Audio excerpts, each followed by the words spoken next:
Okay, good morning, everyone. Thanks for joining us today. We're here for the Strategy and Resources Scrutiny Board.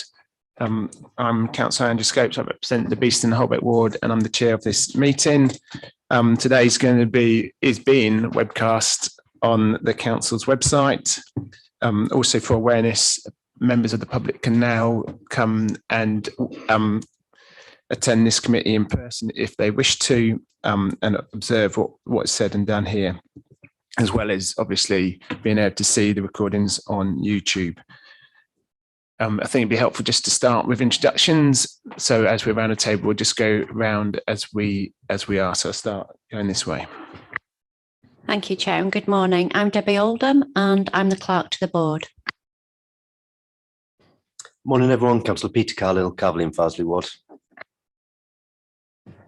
Councillor Sharon Burke, Milton Park Ward.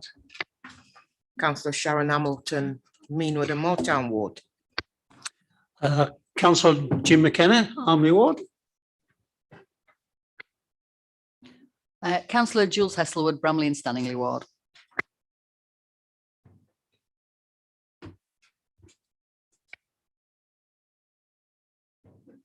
Sonia MacDonald, Head of Shared Services. Polly Kirk, Chief Officer, Sustainable Energy and Air Quality. Andrew Byram, Head of Cloud and Platforms and IDS. Neil Evans, Director of Resources. Councillor Deborah Cooper, I'm Exec Board Member for Resources.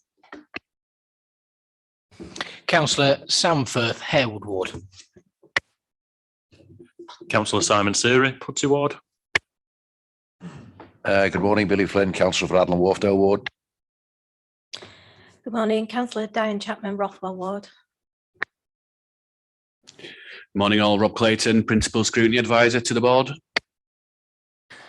Okay, thank you everyone. Nice to see you here. I'll pass over to Debbie for the first few items. Thank you. Thank you, Chair. Under agenda item 1, there are no appeals against refusal of inspection of documents. Item 2, there are no exempt items. Item 3, there are no late items. Item 4, could I ask members to declare any interests? I'll take silence as there are none. Thank you. And item 5, we have no apologies today, Chair. Thank you. Thank you very much. Okay, we'll move on to the minutes. Can I first take any matters of accuracy in the minutes that anyone wants to raise? Can't see anyone indicating. So I'll go to Robert first for the matters arising. Thank you, Chair. Just quickly from the 24th of January meeting, the waste inquiry referenced under the work programme item is, we're expecting that in March as opposed to today's meeting, just to highlight that. The minute 46, which was the staff inclusion update, which we considered last time, just to let board members know, we have made contact with the 2 executive board members, councillors Cooper and Harland, in relation to, in particular, the grievance policy issue that was raised. So that will be fed back to the board when we have a final position on that, amongst the other issues that were raised as well. Minute 47, which was the budget item, and also this relates to minute 50, just to let board members know that there has been a composite report that executive board considered last Wednesday. So just the thoughts of scrutiny have gone to executive board for their consideration. And then lastly, minute 49, mental health absence figures were discussed. I know a couple of board members were interested. Just to let you know, there's been a fairly tight turnaround on the 2 meetings, so I am still on with that, and I will be providing that to board members when that's available, so hopefully as soon as possible. Thank you, Chair. Okay, thanks, Rob. Any other matters arising that members want to raise? No. Okay, so we'll move on to the substantive items. So firstly, item 7. As members will be aware, we've discussed this previously in a private member session, and now the department's here to talk to us in our public meeting. So I'm going to hand over to Neil Evans, who I think is going to give us a short presentation to start us off. Thank you. Yes, thanks. So I'll make some introductory remarks to hopefully help frame the discussion this morning. And first of all, I just want to start by thanking all the staff in the contact centre for the tremendous hard work that they put in. And despite the amount of pressure that they're under, actually the politeness and professionalism with which they answer calls always comes through whenever I listen in, and that comes back from the public too. If we go on to the first slide, what you see here is a summary of the performance of the contact centre at the moment. And there's more detail in the packs, which shows the detail of the various lines. But it's fairly obvious from the overall performance that we're not where we want to be. We've got an average answer time of over 10 minutes and an abandon rate of 18%. And that clearly is not an acceptable position for us. So today is not really for me about trying to defend a position, but really to talk about what we're going to do to improve from that position. And in going forward, I want to really look at three issues which we're trying to tackle in order to make that progress. So one will be about how we address the issue of the resources which we actually put into the contact centre. The second one will be about looking at alternative ways which the public can access our services, which reduces pressure on the contact centre. And the third one will be actually looking at how we deliver services and whether actually there are things which we can rectify in that area, which will again reduce pressure. So let's go on to the first bit, which is the resources side. So on the resources side, I don't think in the end this is the way. This is the long-term solution. We do spend around about 5.4 million on the contact centre, so we're spending a lot of money. And the long-term answer, I think, is to actually reduce the amount of calls which go through the contact centre. But a number of those processes which we need to change are going to take time. And as I've said at the start, we can't wait for those processes to change. We do actually have to address the here and now. So in recognising that, we have brought in 9 new staff since the start of the year, and that's already beginning to make an impact. And we are committing to bringing in a further 18 staff by June.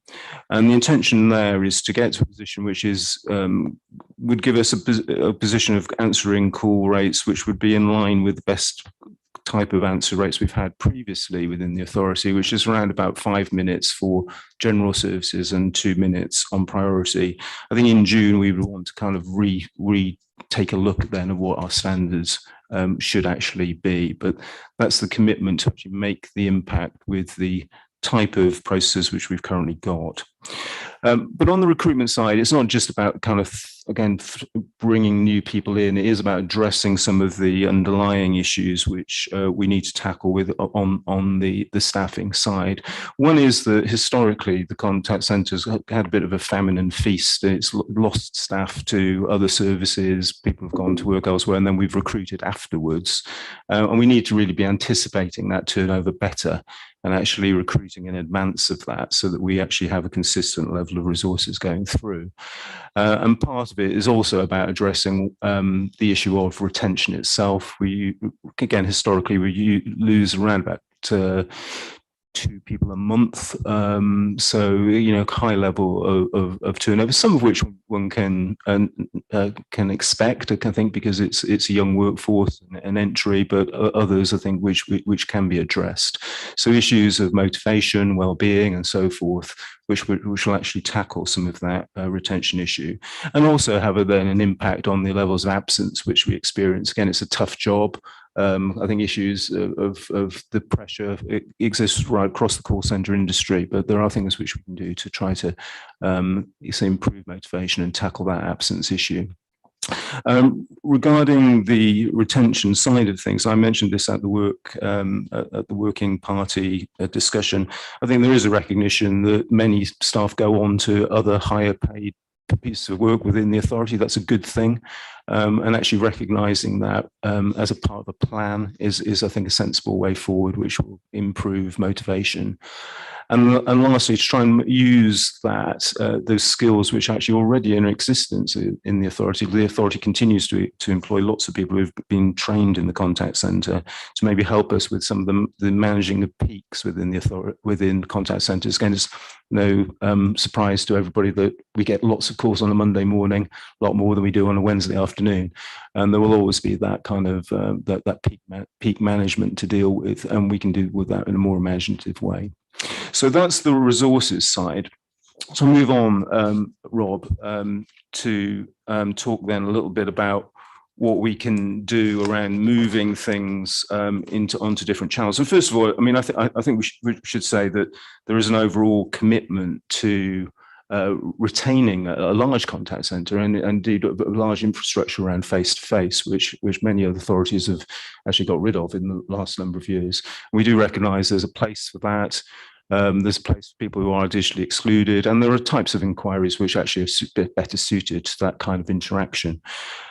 But nevertheless, there is a lot of work which we can do to actually shift calls and emails which the contact centre receives into a more productive type of channel. So some simple things which we're starting with, e-forms to gather information. So if I give you an example, private landlords historically have notified the council of changes to circumstances by email. Not unsurprisingly, it being free form, it would often contain things which not contain things which we needed, and that needed to be then followed up with calls and so forth.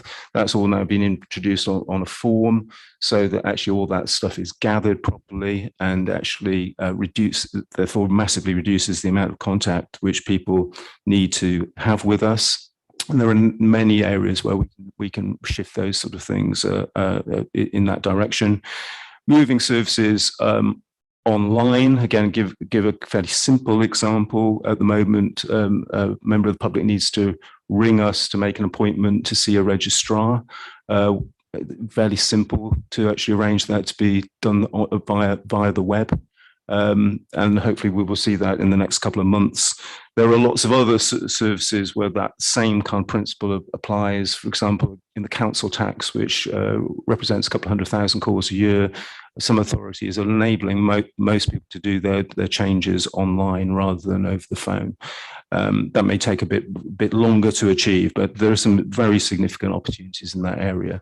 We're not using chatbot technology at the moment. Many authorities, many contact centres do to answer very simple inquiries, and Leonardo Tentari is working on prototypes around that, which should be available in the next number of months. Now, in looking at this, we're not going to kind of wave a magic wand and have everything delivered within the next number of months. I think we need to have a look at this over a period of a couple of years, look at what scale of impact we can make to make some early wins, but also get a sense of the ease of which delivery will be capable to actually come up with a sensible program for improvement. So then, lastly, Rob, if I go on to the last bit, is there's an element of also acknowledging the contact centre to be a bit of a barometer of where things aren't going quite right within the authority as well, and using it as a bit of a feedback loop. I know something which is always enormously irritated Councillor Cooper is the number of calls we get because people don't quite understand the letters we send out in the first place.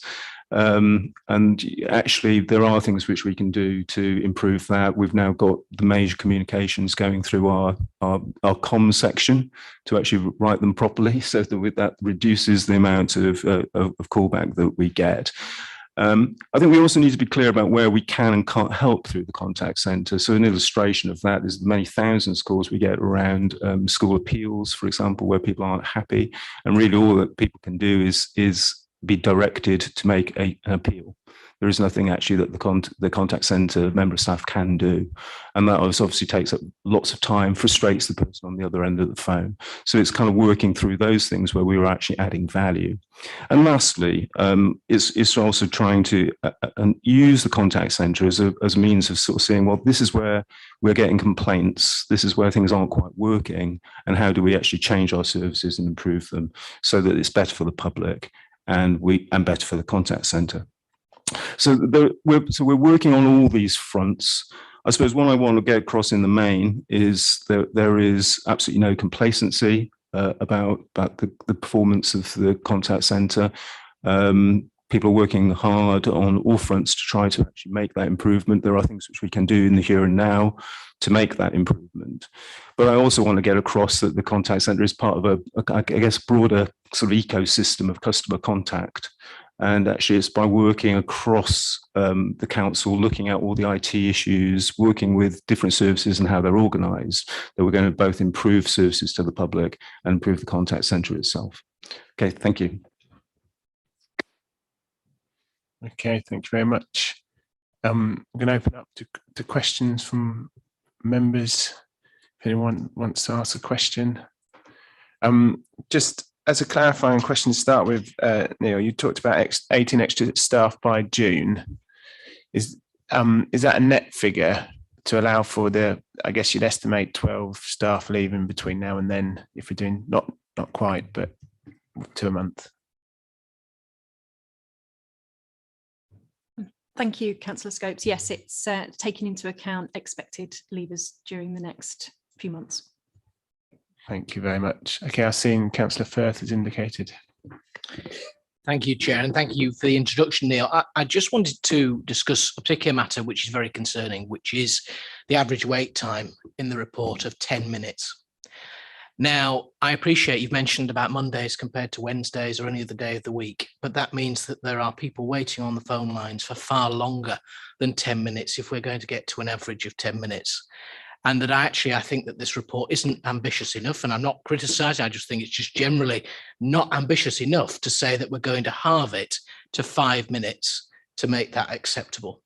And the reason I say that is because of the fact that of the historic metric of 80-20, with 80% of calls being answered within 20 seconds. My personal view is I think that there needs to be more looked into actually making sure that we can actually improve this, because I appreciate the mention about going online, working more closely with other departments, but I think you've already been doing that already. And so continuing that work is fantastic. But at the same time, there is a mention in the report of bin collections could be reported more online. Well, I'd like to see the metrics on how many bins are reported online, or how many issues people have actually reporting when they come through to me. So I want to ask more generally, why is there no comparison between the average call wait time pre-pandemic, and is the metric calculation of 18 more staff, how's that been calculated, and how is that going to then deliver 5 minutes or less in terms of actually improving this for the residents when they're calling up? Thank you, Chair. Start with a couple of remarks, then I'll bring Sonia in to talk about the calculation. I didn't suggest in the presentation, and don't suggest now, that the 5 minutes and 2 minutes which we're suggesting for June is an end point. I think, however, it's important that we try to set some target for improvement right now, and that would essentially bring us to a pre-pandemic position where I think the authority was generally answering within about 5 or 6 minutes over a period of years. What I don't think is probably a plausible position is to say that if we get to that position and we haven't seen the process improvements I've talked about, which I think are absolutely there and actually are supported by other research work, that the authority has got unlimited amounts of resources to actually increase the numbers of people that we have. So we do already, as I say, spend 5.4 million on it. So if we don't reduce the calls through the means which I'm talking about, there's a limit to actually how many extra staff the council will have. And we'll have to make a calculation on that, and members would have to discuss that too, about where does the budget fall for that as against other things which we're delivering. Now, I actually do think that those second and third things I talked about are absolutely there. And when one looks at the breakdown of the calls which we receive, hundreds of thousands in the area of council tax and housing repairs and so forth. Many of those things are actually possible to shift online and actually get a very significant reduction, which would then enable us to also improve the telephony contact which we offer.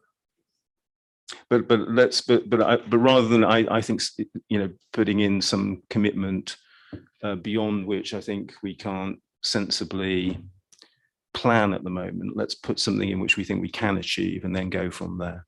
But Sonia did the work on actually coming up with the numbers of staff. So thank you, Neil. The calculation is based on an industry standard. It's called the Erlang calculator. I can't explain that to you all, but I would note it all down and circulate a note after the meeting if that's okay. It takes into account shrinkage and call volumes over a particular period, but I'll need to document that and circulate it if that's okay. Thank you. Councillor Cooper, you want to come in? Yeah, thank you, Chair. I just thought that actually it might be worth mentioning now actually about the context that this report sits in. And Neil said right at the beginning, he's not defending the position that is in now, but actually what we're trying to do in this report is be realistic. Now, we could have brought a report that said, you know, we intend to get to, 2 minutes in this certain amount of time. But actually, it's important to be transparent and realistic about what we can achieve. So that's the reason in saying, we're not saying we can resolve it all in a couple of months, but there are many steps to be taken along the way that Neil's outlined and is further detailed in the report around transforming the way that people engage with us as an organisation. And that's not just about putting letters, trying to make sure letters go to people in the first instance in plain English so that they understand it and don't have to ring us and say, I've got this letter, what do you mean? Which often happens. So, so to try and transform the way every different department and service writes to our, residents and people, around the services that we provide is not, an overnight job, is it? And neither is transforming the channels that people actually contact us on. Now, mostly people would like to engage with us in a digital way. And yourselves, most people want to do that.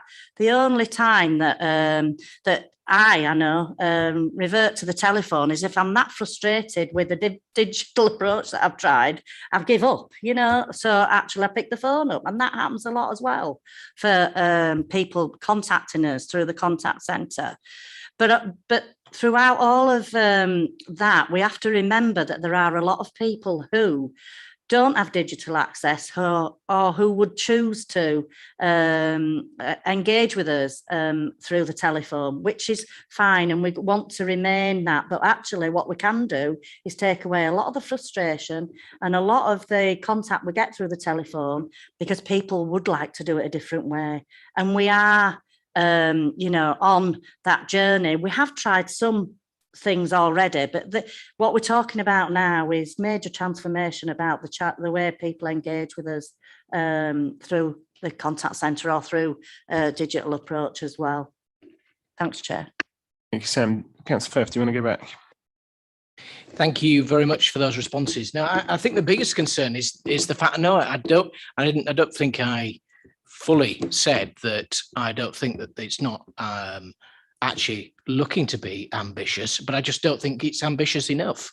I think it's a shame that the report of colleagues are busy talking about other matters, but the fact is that ultimately we're in a situation where 30,000 more calls have been made in the past year, and that's even more than the first year of the pandemic.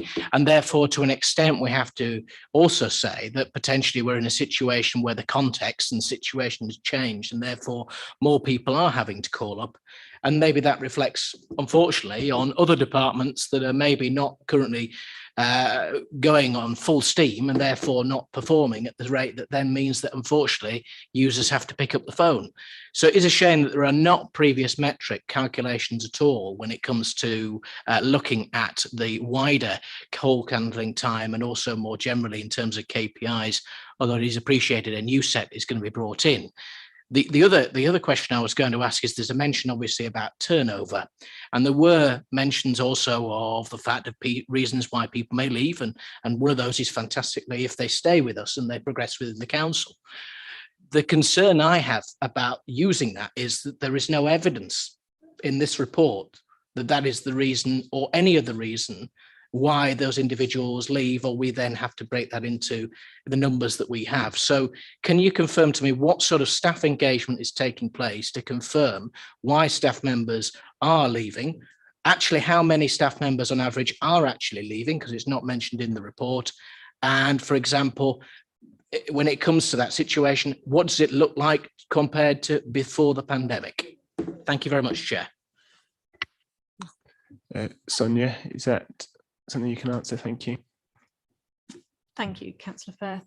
We undertake an exit interview for everybody who leaves the contact centre, and as part of that, we explore the reasons why they're leaving.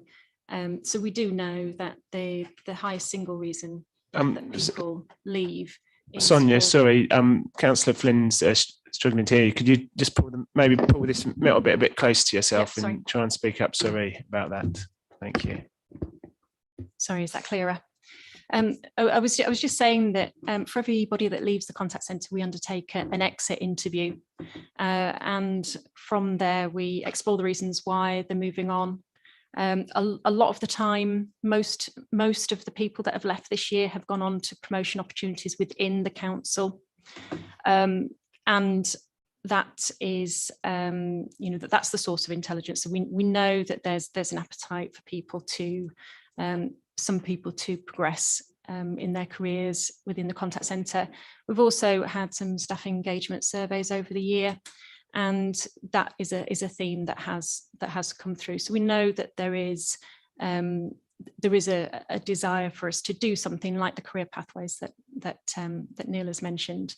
And we've shared that idea with other authorities as we've been having our networking groups, and other authorities have latched onto that, and they think that is something that they too would like to do, because the staff turnover that other authorities are facing, the feedback that I'm getting is that it's very similar to our own situation, and the recruitment market at the moment is very challenging, and other authorities are experiencing the same. Sorry, was there another part to your question, Councillor?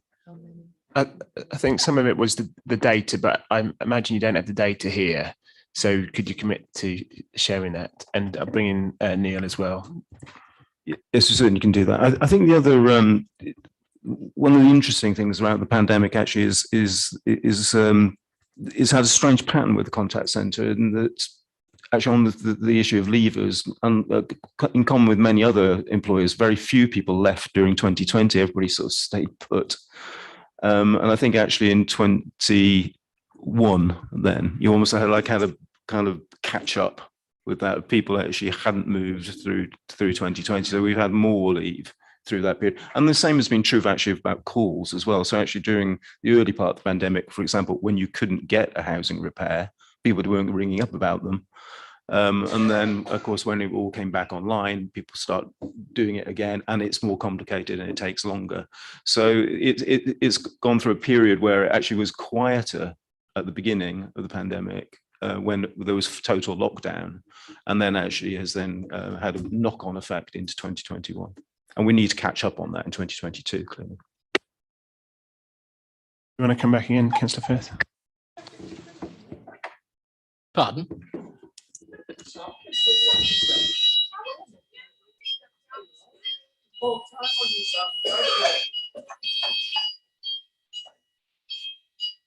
Is it going to carry on? I hope not. This is hopefully a test that happens every Monday morning. It's the Okay. ringing bell that's telling me I've got ringing in my ears and telling me something else to do. All I'll say, colleagues, is that you were asked at the beginning whether you wanted to ask a question. I wanted to ask a question, and I think we're here to scrutinise the situation. So please don't challenge me after I'm trying to actually ask honest questions. I used to work at a contact centre. Absolutely, as many of us did, and therefore we should use that experience to then scrutinise the operation, because I'm sure you and many of your tenants are not happy with the current situation when they call up the contact centre, and we should scrutinise it. Jim, Councillor McKenna, can we not debate who's going to ask questions? Councillor Firth, if you've got a follow-up question, Absolutely. please ask it. Thank you very much indeed. Well, obviously, thank you for that, Neil, and further to also with the further details, Sonia. If we compare pre-pandemic, for example, if you look at missed bins, we have 42,500 in 2019 and 69,500 in 2020, and that's calls in terms of the number there. And there are also more generally looking at the wider figures about the fact of the vast increase in the past couple of years. That may be down to the fact that service transformation is understandably needed in other parts of the council, but I am still of the view that we need to accept that there are going to be certain parts of what's happened to mean that people are going to be calling up much more because of the fact that they expect that we are working more remotely than otherwise we were before. Now, one thing that I want to ask a little bit is about in terms of the survey response, which is actually mentioning here about the knowledge and the percentage of people that felt that members of staff had the knowledge and the availability to answer their query. So, for example, we had the situation of when it came to knowledge of 84% on that particular survey. Do we have any particular view of what that was pre-pandemic, or do we have any further information from the previous privately provided survey to be able to compare? Because my concern is there are very little figures in here, and that's my constant point that I've raised, of actually making a comparison pre-pandemic to actually say whether we need to accept the situation or whether actually we need to look at how the service is being run. Thank you, Chair. Thank you. Yes, we do have some customer satisfaction survey data pre-pandemic. That was from a different system. I understand that system didn't randomise who received the survey. I think that the call handler was able to put the customer through to the survey for them to complete. This new survey that we launched on the 5th of January, it is randomised, but very similar questions were asked in the old survey, so we can forward that comparison to members. I will pause any more questions for now, Chair. Thank you very much indeed. Okay, I'm going to bring in Councillor Hesselwood. Yeah, thank you, Chair. I also used to work in a contact centre. Yes, I worked for one of the online banks that are based in Leeds, and I started on the phones as well. And the same as a lot of our staff, I worked my way up to be a manager. It's not just Leeds City Council where it happens. It happens in all those environments, and every environment which has a contact centre has these recruitment and retention issues. It's not just us. So I just want to make that point, that it's not something that the council are doing. It's endemic everywhere. But I do understand the issues with call forecasting, handling as a manager in that environment. And it's difficult. You can have as many models as you want, but you can never predict something that's going to happen and it's going to make people call in. So I welcome the report and everything that we're trying to do to change it and improve the customer satisfaction.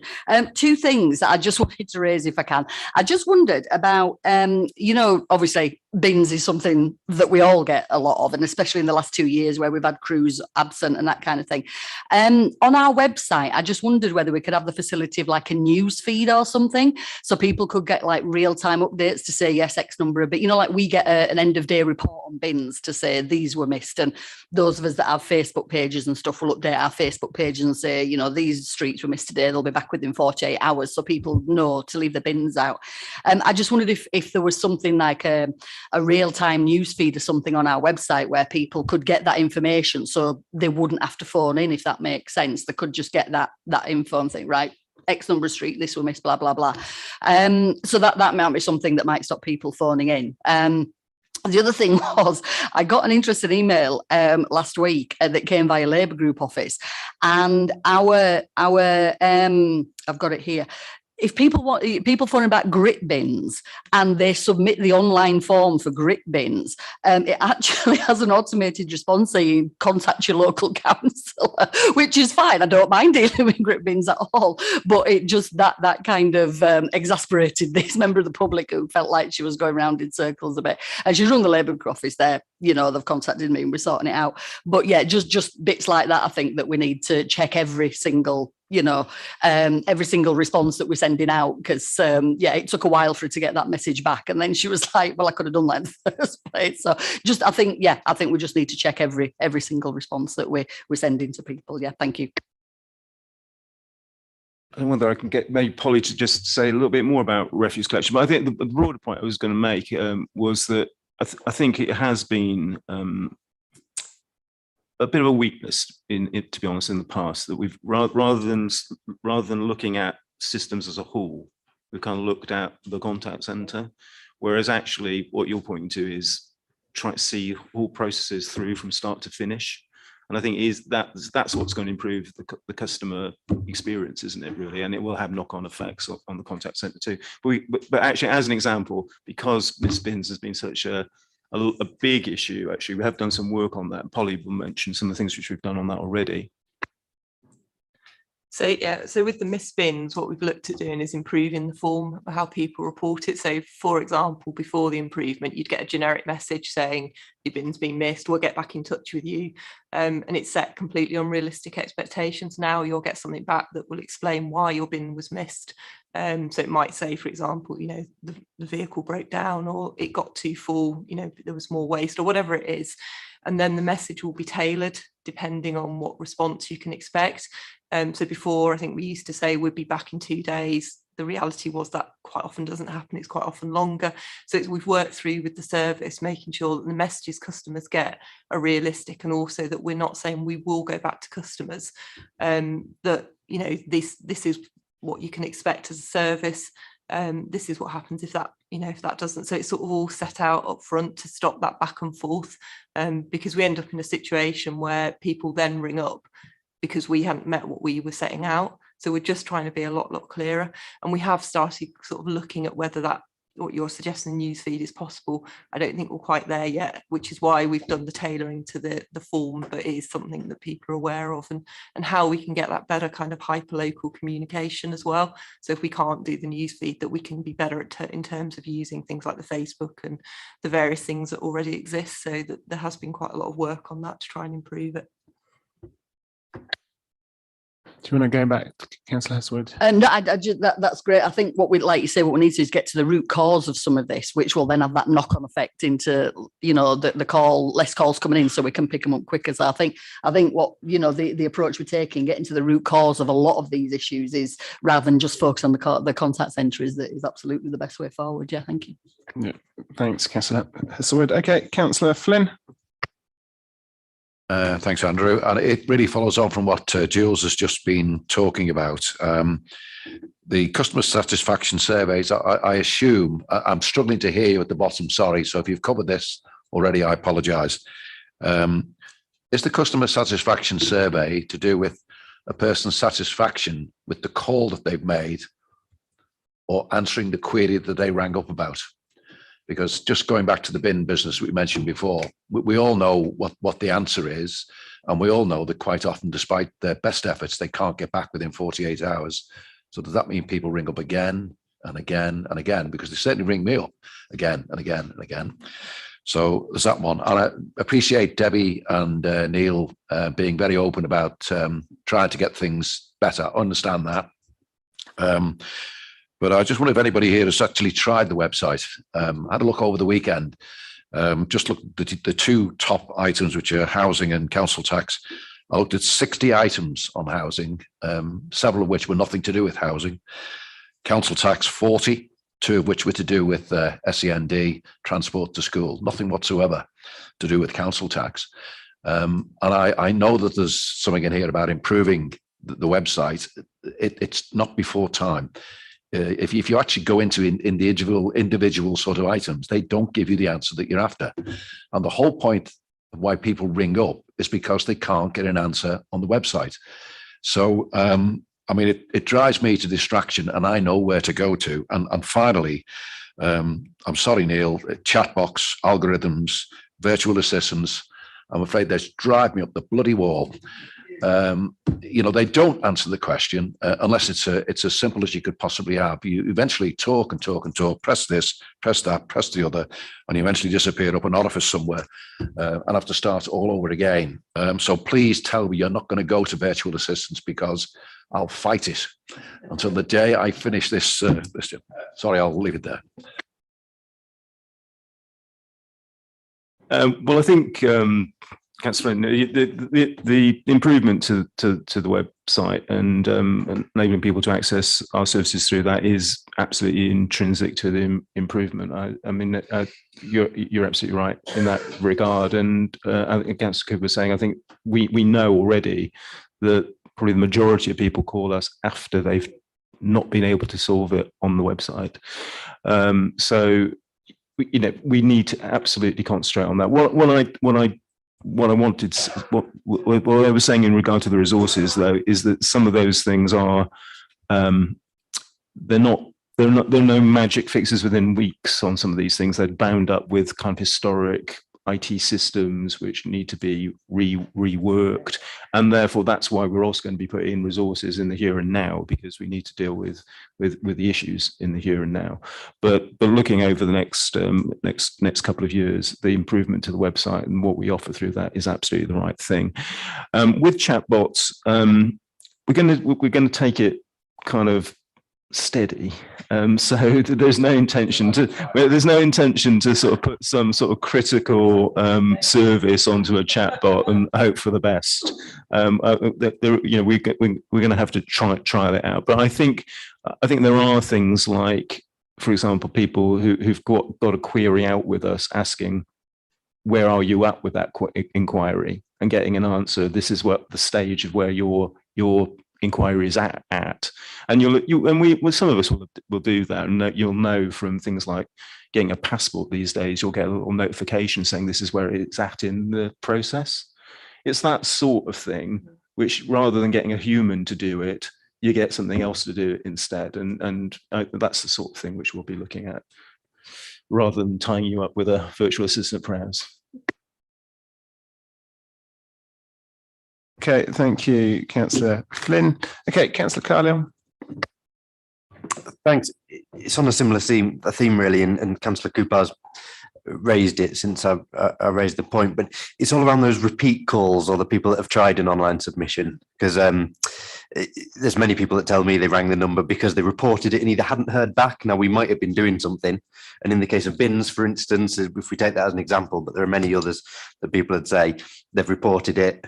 Obviously, they've got 48 hours, but they'll probably call the next day just in case, because they don't know if we're coming, and then the next day just in case. So it's around those. And obviously, Neil, you've got responsibility for dealing with the calls, but not necessarily all of those departments where reducing the calls is. And I've got confidence actually in this report that we are working on managing the calls we've got at the moment and doing the most we can in the contact centre. But I think that other bit is the most important. So I was just wondering whether you could expand on how those conversations have gone and some of those areas that have been difficult in the past, because I think they're probably where I'd rather we were focusing on in scrutiny to reduce the calls and work out how we can assist with that, rather than, I mean, I've got confidence that you're dealing with the number of calls and got a good plan for the contact centre going ahead. It's around then how we can assist with getting rid of some of those tricky issues. Okay, well, we'd all like to work as a single council all the time. We know that actually that is quite difficult sometimes in practice, but there is a determination to actually make sure that we do look at this as a single council. And part of the logic actually last year in moving the contact centre into resources was to make sure that it was joined up with digital. Because digital and contact centre so entwined in that way.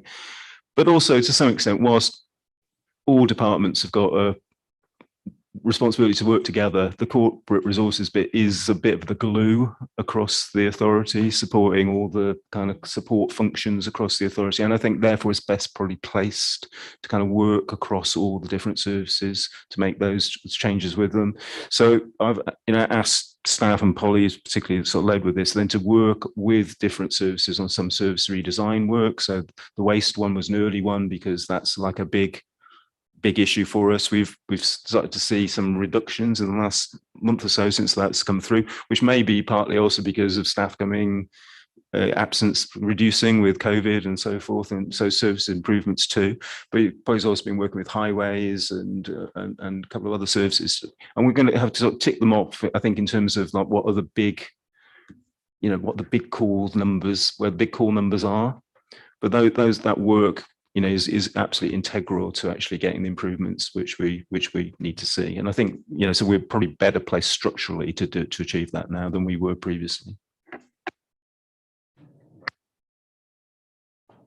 That's really useful. I think obviously the information for that won't be there because you're working on it. But I think next time then we have a report from contact centre, it'd be useful to see that split in terms of whether this was the first time somebody had contacted the council about an issue, or whether it was the second time or the third time or something, so we can gather that, because then we've got an easy way of saying, yes, if we deal with all those second and third time queries, then we're down to half the calls or whatever, and I think that would be good. I think I was just going to touch on the kind of chatbot thing a little bit, because where they've got a place for is getting that information, because as Jules was saying on there, quite often I'll know a bin's missed before a resident will contact me about it, and then I'm able to reassure them because we get that coming through. And there's other things of that, where people just want to know their query's been logged.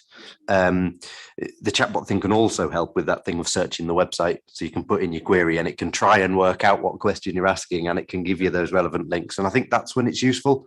And for many people, that will be a great help. It won't be a great help for everyone, but when reducing the calls, we're going to have to try every possible method, aren't we, on that, and fit everyone in their different wherever they feel most comfortable contacting us. Thanks, Councillor Carter. I think take that as a comment, if that's okay. Okay, Councillor Hamilton. I think most of my questions been asked anyway, but just to say, with regards to the report and going forward, I welcome the ambition to reduce the calls to 5 and 2 minutes. And hopefully you will achieve it. I always give British Gas as an example of when you phone them, and I'm not giving you that as an example anymore. They've gone downhill now. and most places at this moment in time going back out, and the calls are really long. So I welcome the ambition to reduce it to 5 and 2 minutes.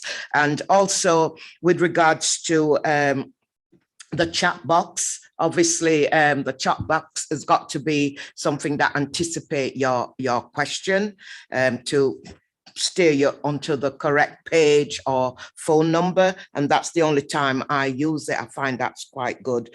With others, it's, you ask a question and it steers you elsewhere. So that's the only bit about the chat box. The other thing as well with regards to bins, we'll always forever get calls, but I would like you to improve it in a way that when someone ring up, say, for example, my street, LS8 to SX, that it, rather than two people or 3 people or 10 people on my street, every time they ring up to make that complaint, it's you get the reply saying that it has been reported, we are aware, and we'll be back out in 10 days, 2 days, whatever. So that sort of, I would like to see something like that. Why I'm saying that, because when, what they call, is it Empower? The electric goes out in your street, and you phone up, it says we are aware, LS8 to SX, like it'll be back on in 10 minutes, half an hour, we're working on it. So that would help rather than everybody on the street ringing, and that's will help to reduce some of the calls, because every time someone ring, they get that reply straight away. We're aware the bins have been missed. We'll be back out on Friday.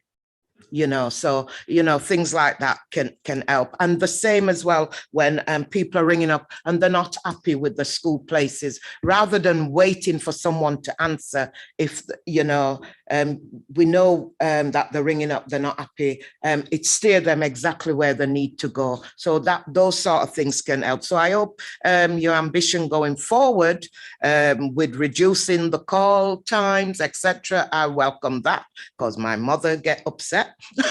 She's 85, when she phones up about anything, and not just about bins, other services as well. They just want the calls to be answered. And yes, we get calls as well in the council with things that don't belong to the council or involve in the council, because I get quite a few of those emails. So I hope this work, we know it's going to take a while, and we know going forward, this is our ambition, and to reduce the calls. So I welcome the report.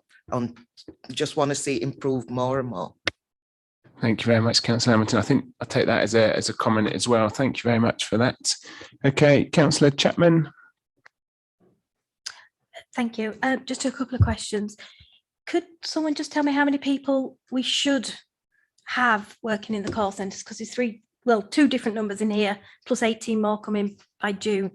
I'd just like to know what the budget is, and whether we're going to, and once we've got to that, is that the number in June, and we're going to try to keep at that for the rest of the year or ongoing? And related to that, the report mentions additional one-off staffing resources costing £564,000. Could we just get some detail on what that is?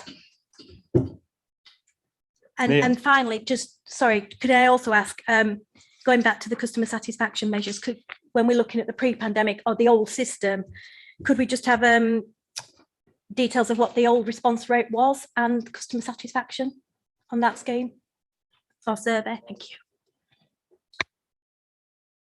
Yes, Councillor Chapman, so broadly, we are at establishment now. The 18 that we're talking about are our addition, and that is the 540,000, which is going to go in, and it's almost like a recovery injection to kind of deal with some of the delays which we've got at the moment. From what you've heard from me saying before, I think you probably understand that I don't see that as a permanent requirement. I mean, I think we need to use this year to make improvements in many of our processes to actually reduce the numbers of calls and get more and get great productivity and so forth as well. But you do need sometimes to get your head above water, and this will enable us to do that. I think then, given the levels of turnover which we do experience, and even if we are successful with better retention, we will still expect some natural turnover. I would see that then returning back to our establishment levels, and to be honest, hopefully, as in years to come, I think we can reduce the amount we're spending on this and actually be spending it on other services, actually, and improving the services themselves. So that's an ambition in the longer term. But we do actually need to understand the reality of where we're at the moment, and without those web alternatives, we need to be providing staff to answer the calls. Thank you for that, Neil. Do you want to go back, Councillor Chapman? Not sure. Can I? I think what you're saying, Neil, is the normal level would be around 165, and we're bringing 18 more in on a short-term measure through this year. But the aim would be that they're not going to be here the following year, because it's a one-off resource, not an ongoing, a one-off cost rather than an ongoing cost. That's right. The plan is not to build that into the budget. I mean, clearly we'll see where we are next. I'm hoping with all the other plans which we've got in place that we can see a reduction in those in the requirement for that. Thank you, Neil. I think in terms of what the questions have been around, and particularly I think that's a really good place to sort of be discussing this is around the challenges for, I guess, how can we move this forwards? And I guess in my mind, there's two real challenges for us and for you. It's one around resources in IDS to ensure that the technology stuff is prioritised and high enough up the list of important jobs to make improvements on the website, on all the other things you've talked about. And the second one is around ensuring it's also high enough up on all directorates' priority list that helping the call centre find better processes is an important task. And we all know staff are busy, and so it's that prioritisation is really challenging. So I guess the thing for us is what we need to do as a scrutiny board is think, how can we support those two things? And I think we've all talked about those needing to be taken forwards. And it feels like that's what we need to be doing as a screening board, is putting pressure on those two areas to make sure that this is a one-off need and that call rates do go down and people are more satisfied with the web responses. Frankly, with bins or potholes or whatever it is, I am the same. I try and report on the website, and if that doesn't work, I report via my council email address, because I've got frustrated and people will phone up in a similar way. So I think that's where we've probably got to. I think that's the nub of it. And it feels like as a board we could, if the board's comfortable, I'm thinking maybe we write to the CLT about these two issues to say that we think they're important and they need to be prioritised across the council. And I think that'd help customer or client experience throughout that. So Councillor Cooper wants to comment, but if members are supportive of that, that'd be helpful. And then Councillor Cooper and then Councillor Firth wants to comment as well. Okay.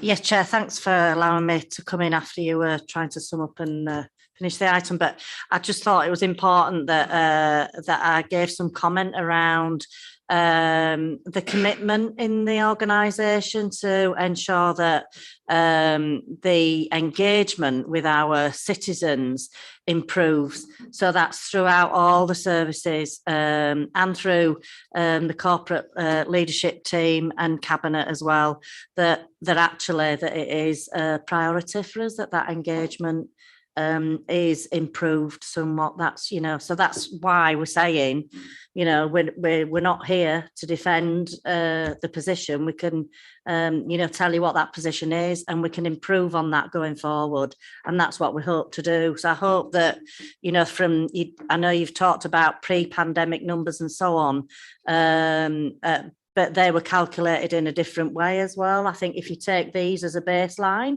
and judge the improvement on that going forward as a scrutiny, I think that will give you, the answers that you need. By all means, take as much data as you want, but, from the point that we're at today to say, that these are the improvements we want to make. The whole organisation is committed to make those improvements, not just resources and strategy, but every directorate as well. And we do, discuss them on a regular basis. And you can trust me that these matters are raised in the right places to ensure that they are prioritised, Chair. Thank you, Councillor Cooper. Councillor Firth, do you want to comment as well? Thank you, Chair, and thank you for that summary from all colleagues. I just wanted to ask one thing, that whether this matter is going to be coming to us in the future and when that is planned, because the reason I mention that is there is one particular, I think, chasm that we need to look at here, which is there's been certainly a lot of issues and context added, but there isn't very much, in my opinion, evidence to show whether there's been a comparison with other organisations or even with the booming customer services sector here in Leeds. For example, as other councillors have mentioned with their previous experience, including mine, working for those private providers, what has been done to analyse the context in which we are sharing at the moment? What is it that they're doing then as a result to recruit more staff? What are the KPIs that they're looking at to then deliver ultimately the contracts, as we have a number of outsourced customer contact centres here in Leeds. And there is one thing also that I would like to mention as well, which is in relation to KPIs, which is I'm a bit disappointed that it's mentioned that there are numerous KPIs that are being brought in from abandoned call rates, etc. But there is no mention of what the previous KPIs were. And in order to make sure that we can do this, I think that certainly if we want to be providing that fantastic service as we do, and that's why people do public service, is ultimately to provide that service to our most vulnerable and needy in the city, that certainly that sort of evaluation would help us to do that. And that should form the basis of any future report. Thank you, Chair. Okay, thank you, Councillor Firth. Your comments are clearly noted, and I'm sure they'll be minuted. I think just in terms of when it's coming back, I think the reality is it's unlikely to fit in this year's work programme, and I can't give any sort of assurance about who the chair of this committee will be next year. I mean, we'll see. We'll have to look at the makeup of after the elections and see where everything is. But I'm sure we'll pass it on as a board for a subsequent item.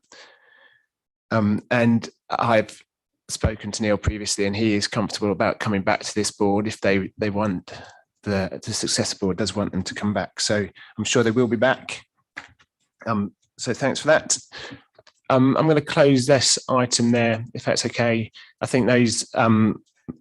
I do think that those summary points I made just a moment ago are important to be noted, and so we can push forwards with that. I haven't seen anyone disagreeing with that, sort of raising it at a senior level as a board. So I think we'll do that. So thank you very much for that, and we'll move on to item 8. Item 8 is similar but different item. It's more internal calls to the service desk. I don't know who wants to speak first on this, but it looks like Andrew does. So I'll pass over to you, Andrew. You can assume we've read the report, so you don't need to go through it line by line. Thank you. Oh, and just one more thing. Sorry, Andrew. If you're watching online, if you put into a search engine the Strategy and Resources Scrutiny Board, the papers we're reading will come up. Okay, thank you.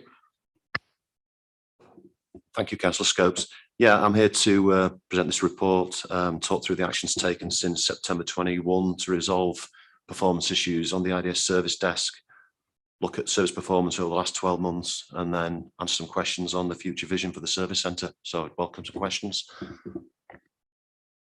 Okay, members, do you have questions on this? Councillor Carlisle. Thanks. I think on this one, I know we're dealing quite a lot of figures of the calls, but I think nearly every time I've needed to contact the contact centre, contact IDS, sorry, I'm still stuck on the last item. It's been something that I haven't really wanted to or needed to call about. It's something I'd rather have just logged somewhere and somebody told me either something not working that I'd rather somebody came back to me at another point, or something that I haven't really got time to solve at that particular moment. I'd rather somebody looked into it and came back. So I just wondered if you could expand a bit on, I know it mentions that you're looking at development of some other options to look at queries, but I wondered if you could expand on that a little bit just to see what those options are and what kind of calls you think it would take away. Thank you, Councillor. One thing to note is I've put an officer back in as a member's permanent support. So that person has just been appointed on 6 months of comment. So you will have a link into somebody who will be able to directly respond to members. That's the first thing. In terms of queries of that type, we are also looking at bot technology, which may help in terms of pushing you to a procedure that may answer your query. So if it was something around installing some software, for example, it should be able to push you to that procedure potentially. We could put you to a structured form, but in terms of the question, Councillor, I'd have to take that back and speak to the team around how we could look at what you're actually inquiring about. Okay, do you want to go back, Councillor Keller? I'll come back with a comment, yeah, because I think it's that point where well aware that people have had lots to do over the last year, and in IDS there has been a lot over the last 2 years in adapting how we work and supporting a lot of people that are working in a very different way. When I've got just an annoyance that's happening with a particular bit of technology or system.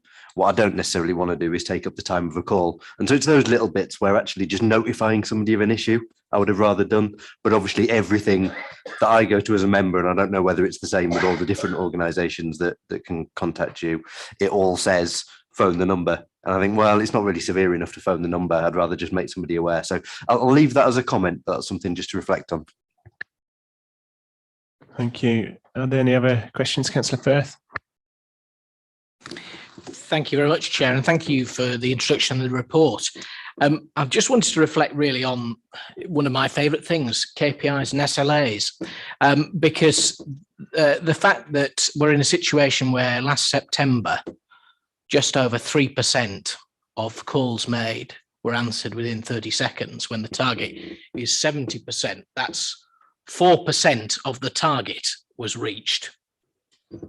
Can I ask, are we potentially in a situation where, given that a lot more members and council staff and also other individuals that benefit from the service desk are working from home or remotely, are we potentially, well, basically, can you confirm how you've come to the agreement that 6 to 9 people could be the way in which we're going to resolve that matter, because of the fact that ultimately we're only going to go one way, which looks to be at the moment that we're all going to be working more remotely in the future.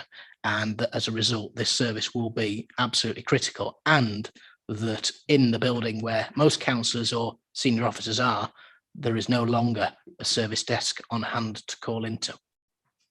Thank you, Chair. Thank you, Councillor. Just reflecting back on that figure, looking at staff leaving over the last 2 years, we lost 15 staff over the summer of 2021. Speaking back to Neil's point earlier on about the contact centre, in 2020 we only lost 2 staff, but through that last summer we lost 15 staff. So that's why the answer rate was so low. We're now recruiting back up to the full establishment for the team, which is 22. We appointed another 3 people last week. That'll take us back to the figure for pre-COVID, when we routinely hit all of these measures every month. The figure for last month was disappointing in terms of January, but we had a major incident throughout that month, but we're confident that we're very close to being able to hit all of our SLAs. No, well, thank you for that. Certainly, I hope that's the case. I think the biggest thing about it is reflected by the fact that it's also mentioned that in the surveys that actually the responses are that the service is doing really well, because especially I'm sure council officers and council members, elected members, understand the situation. But obviously, as with the contact centre, the context has changed. And therefore, as a result, we're in a situation where not only are more people working more remotely, but I remember from our last meeting, you discussed, Neil, about 3.5 million, I think the figure was, in relation to more money going in to recruit staff, technical staff who are able to deal with not only just these inquiries, but also the wider and growing net of roles that we need within dealing with technology to actually be able to improve the way we run. Could you give us a bit more meat on the bone in relation to how that's going to affect the front end, and also more generally how that's built into here? Because ultimately we're in a situation where the market is fluctuating. The fact is that there are scarce resource in terms of capital, individuals, and how that's going to meet out in terms of making sure that we can recruit the talent and ultimately retain it to make sure that we can then deliver those SLAs, not only just when we recruit those individuals, but going forward. Thank you, Chair. Neil. Yeah, well, first of all, as Andrew said, I think last summer's experience of so many people leaving all at once, difficult to kind of cope with, and it obviously had a massive impact upon service levels, and we are getting back now to something which is much more acceptable. But I think the challenge you've posed is the right one, actually, about it's an extremely competitive market now, and I think our biggest issue at the moment is not going to be the resources which we're making available, but actually being able to fill those roles. And I think there are a couple of there are many things, but the 2 things I would bring out are how we attract people in at the start of their career, and utilising our kind of privileged position, I suppose, as a council to kind of link with the educational institutions and so forth to actually bring in fresh people and bring them through into the organisation. And lots of those end up going into the contact desk actually as their first job in IDS, and then offering them a career, which gives them a good pathway. So there's building on that. The second one, frankly, is us having to be realistic about what we pay, and our current pay levels generally built on managerial responsibilities. So you get a certain amount for managing staff and managing finances. It doesn't take into account somebody who might frankly not be able to do either of those things, but might be technically very gifted, but who you might actually have to pay quite a lot of money for. And we're having to revisit that.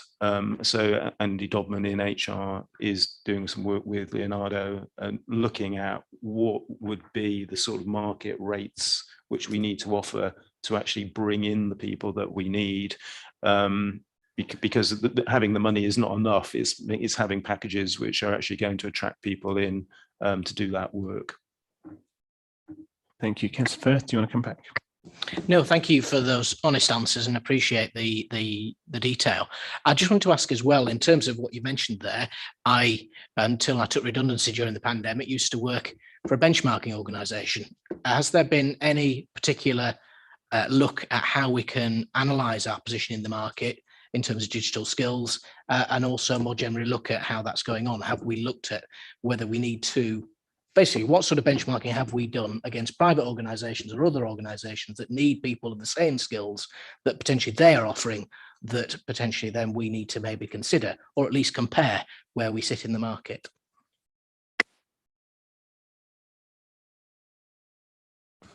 I'd have to look into that, Councillor Firth. We have benchmarked in terms of pay, but in terms of skills, not yet. That's something we absolutely need to do. As you'll be aware, we're moving to a lot of online tools now in terms of M365, and there's a move to the cloud. So that's something that I'll be looking at for my service around what skills do I now need to bring in to fill those posts.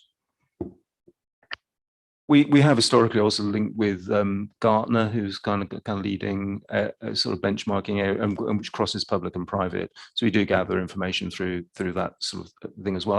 I think it's and we go back to the contact centre. I was going to make the point. I think that we look at the moment a lot at other councils, and clearly because they're delivering the same sort of services as us. There's a lot to learn there, but I think it's also right to say we do need to look a bit more at the private sector in terms of what we can learn, because I don't think local government is probably at the cutting edge, to be honest, in some of these areas. Councillor Firth, do you want to go back? Yeah, well, no, thank you. I just want to make a very quick comment, which is to say we are in there is a different context as well, and that's why I understand the tough task that we've got is the fact that we're in Leeds, and that we're in a major city with major organisations trying to recruit in that same pool. And as a result, there is a very competitive market, and therefore we may be at a disadvantage compared to other councils because of the fact of the geography that we're in, and also the fantastic booming economy that we have, well, certainly here in terms of digital skills. So certainly I appreciate the context, and that's just a comment. Thank you, Chair. Thank you. Yeah, I mean, just one point maybe to make it as a sort of compensation for being in Leeds, I suppose, is that lots of pieces of work are one-off pieces of work, and we wouldn't necessarily employ people for those. We would actually go to the market and find people to do it for us. And actually the fact we have got a good, strong digital industry in Leeds actually can be an assistance in that regard. And actually with the needs of the council and the digital industry can feed off each other and actually be quite complementary, I think, in months and years to come. Thank you, Neil. Councillor Flynn. Thanks, Andrew. My experience of the call centre is exemplary, actually, in terms of the service that I get. My worry is whether the kit and the systems that they're supporting are good enough, which is nothing really to do with the call centre. But clearly, if they were better or the systems were better, you wouldn't have so many calls coming into the call centre. There's a comment in here about training of the staff, and I just wondered whether or not the training the staff get is robust enough. I mean, just from a personal point of view, I was having that much trouble with my laptop and iPad. They gave me what they call a hybrid system. which immediately fell over during the Christmas and New Year period, and I couldn't get anything on it, which was returned immediately afterwards.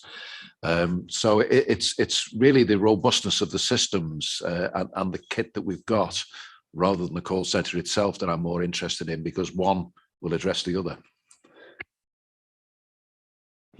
Thank you, Councillor Flynn. Yeah, I'm aware of the issues that you've had over recent months. I hope they are resolved now. We are looking at new types of kit that we're looking to deploy. So, we are looking at whether we can put a different type of laptop out. We are looking at other iOS devices, for example. There's a bit of a trial going on with that right now. We do spend a lot of time looking at the robustness of the kit, Councillor Flynn. So it's disappointing you've had the experience that you have had. Just in terms of your question about training of staff, we have put a completely new training plan in for new staff, which we've had to do with people that are still working from home, and we're confident we can get people up to speed within 4 weeks in terms of being able to answer the majority of the calls. I think looking at the stats that are coming through now for the desk, I think that reflects that in terms of we are resolving the majority of calls at the first point of contact where we can. Thanks, Andrew. I see there's a chat box being introduced already. I'll say no more. Okay, no need to comment. Thanks, Councillor Flynn. Councillor Chapman. Yeah, just going back to the conversations we've just been having about the kit, I think there are inconsistencies with it. I mean, I had the iPad, I've now got the hybrid, and it's much, much better. I can't print from it, and so the question I've got is, are we looking at putting the drop-in centre back somewhere in the centre of Leeds, or are we not going to have one anymore? Because I would much rather be able to pop in somewhere when I'm in town and get something fixed than struggle with it for months and months until I get so fed up with it I finally make a phone call. Councillor, the drop-in centre is still available on a Wednesday in the same. Yeah, it is. Yes, we did communicate out to members on that. Okay, thank you very much. Thank you for that. Thanks, Councillor Chapman, for that. So thanks for that. I think for us as a board, we'll need to keep monitoring how the KPIs improve. We note that you're hoping that they will do. I think we usually get a performance monitoring report in June, or the board does in June. And so I'm sure this will be a KPI members will look at when it comes. I can't see anyone else indicating. So I'm going to, Councillor Cooper, do you want to comment as well? Yeah, I just want to add my thanks to the team as well, and please take it back to everybody working on this, I've got to say, because the work that they've done throughout the pandemic and then moving forward as well has been remarkable. Our reliance on our technology increased hugely when we needed to work remotely, and has continued to be at that level. And so there's an element that our teams and our staffing and our resources we're all working in terms of us being in the office, in the buildings, doing what we need to do, and not necessarily reliant on technology so much. And that's changed, and it's been a huge turnaround that we've had to adapt to, and are still adapting to what those changes might be going forward as well, for maybe a hybrid way of working, and people's reliance on technology, I think, is increasing even more, and their expectation of technology is getting higher as well. So I think with all of that, I think we've got some wonderful staff that we need to be grateful for, that they've been there to help us throughout all of that, to set us all up working from home and continue to keep our emails going and our systems going for us to be able to work virtually. Has been remarkable, and I just want to put my thanks on record for that, Chair. Okay, thank you very much, Councillor Cooper. Okay, I'm going to move on to item 9 now. This is page 31 of your packs, and I think Louise is just coming to join us. I'll just give her a moment to sit down before I ask her to start talking.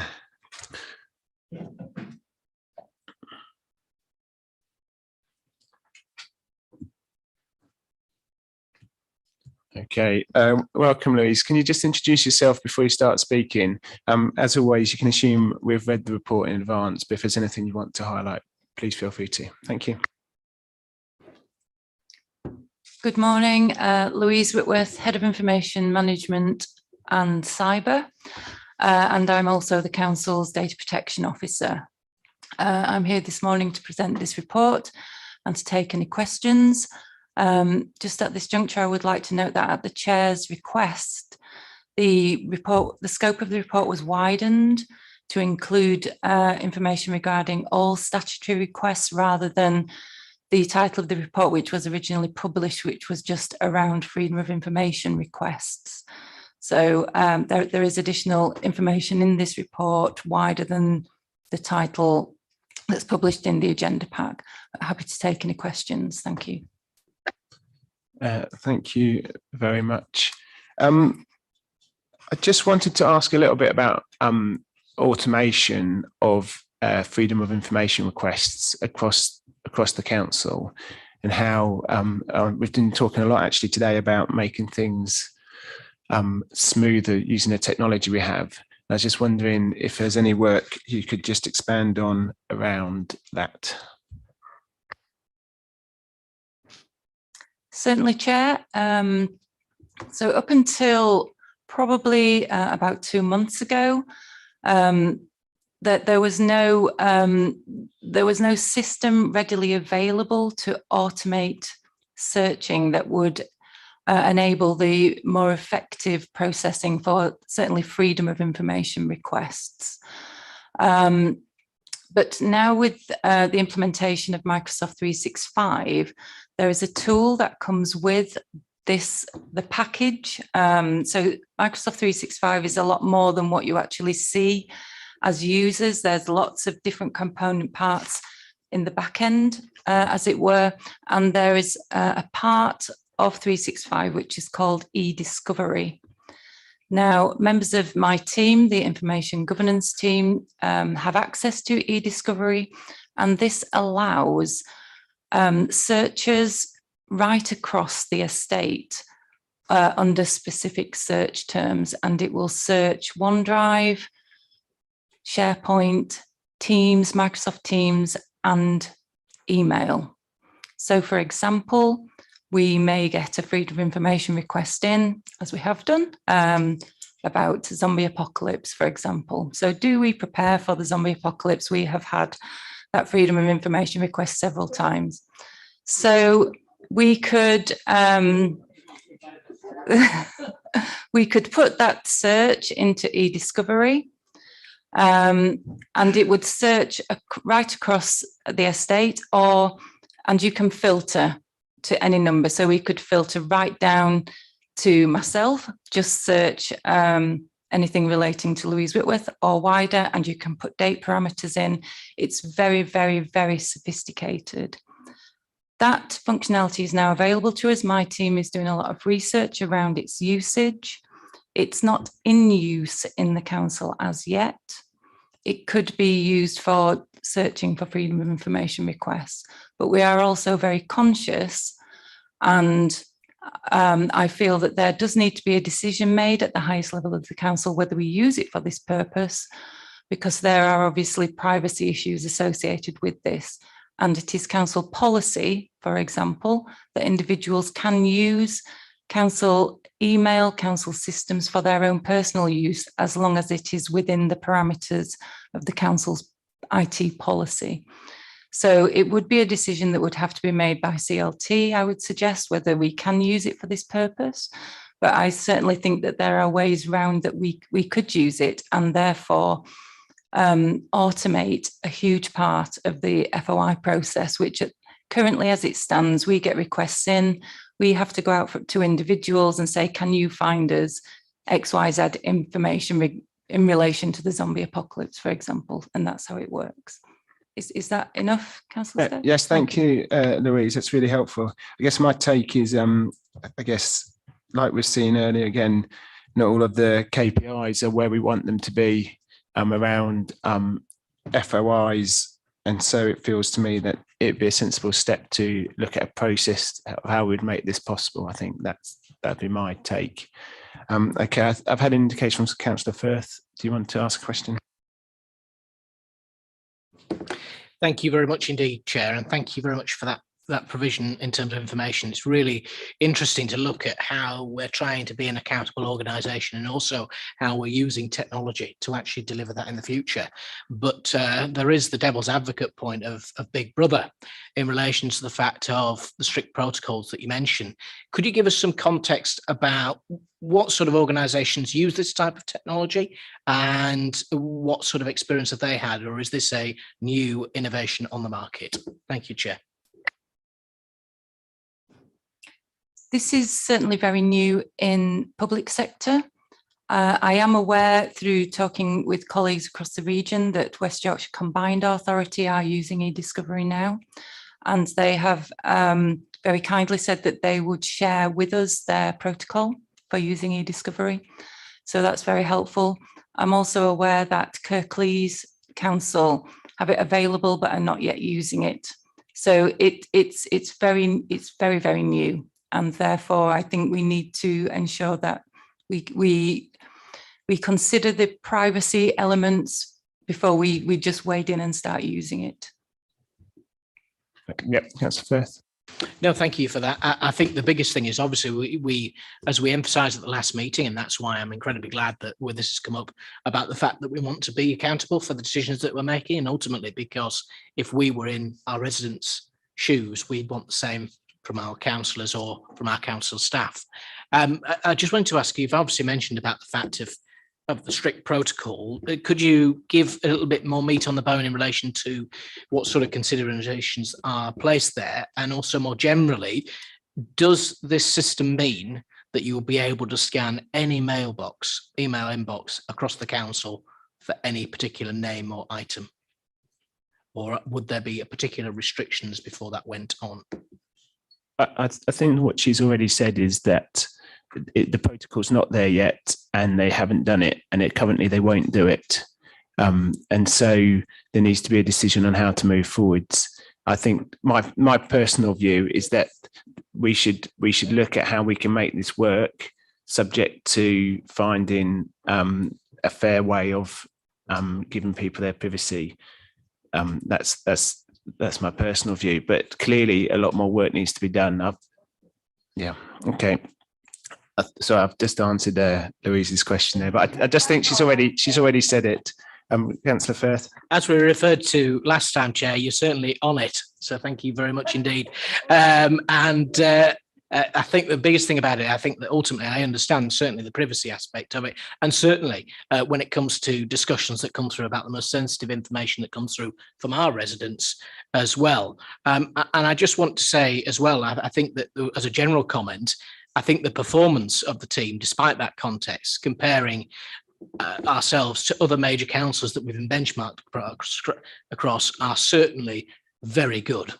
And I think that, to say the least, we are holding ourselves accountable. Don't get me wrong, there's room for improvement, but we are in a much better situation than some of our comparators, especially given although they're significantly bigger than even we are, compared to Birmingham City Council in particular, we are in a very much better situation. Thank you, Chair. Thank you very much, Councillor Firth. Okay, Councillor Carlisle. Thanks, Chair. I was just going to add on to that previous e-discovery conversation and say my concerns, I guess, were from a different side. Obviously, I've got quite a lot of those concerns around privacy of it, but actually with the expertise we have across the council and the kind of range of things somebody could be asking for, then searching for particular terms is going to be incredibly hard for someone to do, apart from possibly that officer themselves that is the expert in that field. Otherwise, so I think my concern is more around the quality of that request, because certainly we'll use your example because I think it's a good aside, but certainly we could give somebody every time anyone's ever mentioned zombie apocalypse in an email, but 90% of that may be completely irrelevant to the original question. And I think that's where it comes down to. I'm concerned, and obviously you're doing the trials, which is great, and we'd like to hear more about those, I think, but I'm concerned we'll probably end up spending just as long wading through all the stuff that comes out than it would be to ask the officers right at the coalface of the particular issue, who have dealt with the query, who have written the reports, who probably will be able to find the information, I would have thought, easier and much more quickly, and then with that oversight. So it'd be interesting to see and to hear back when you've done some of that work, how it works out, and possibly what competitors are doing as well. Thank you, Councillor Cullen. I think I'll take that as a comment, if that's okay, because I think it's hard for Louise to say more at this juncture. Okay. Neil, do you want to speak? Yeah. Just going to say that what Louise didn't say was that while she is doing all those roles at the moment, she won't be at the end of the week, because unfortunately she is part of the brain drain to NHS Digital, and is leaving to do a very important job there. But I'd like to thank Louise for all the work she's done over the last few years in this area. She's been really, really important part of the IDS structure, and big support to me as CIRO as well. Thank you.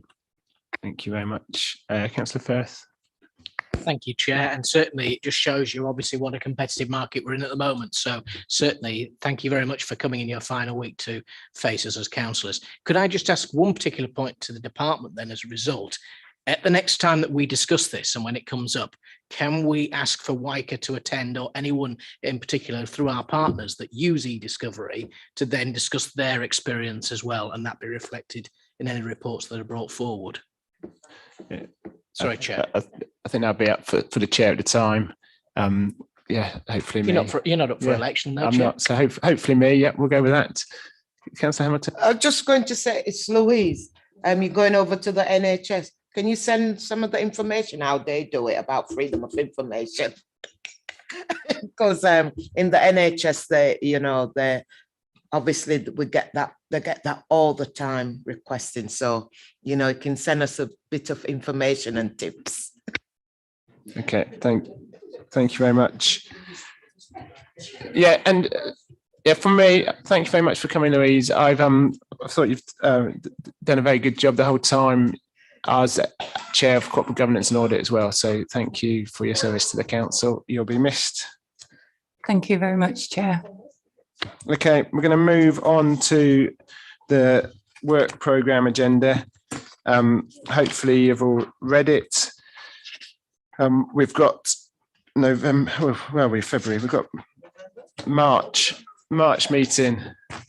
Does anyone want to raise anything on this item?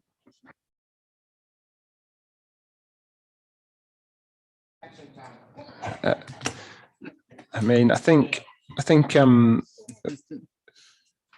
yeah, we've got hopefully we'll have a summary of evidence from the waste inquiry, so I'm sure it will not be particularly short. There's certain interest from members.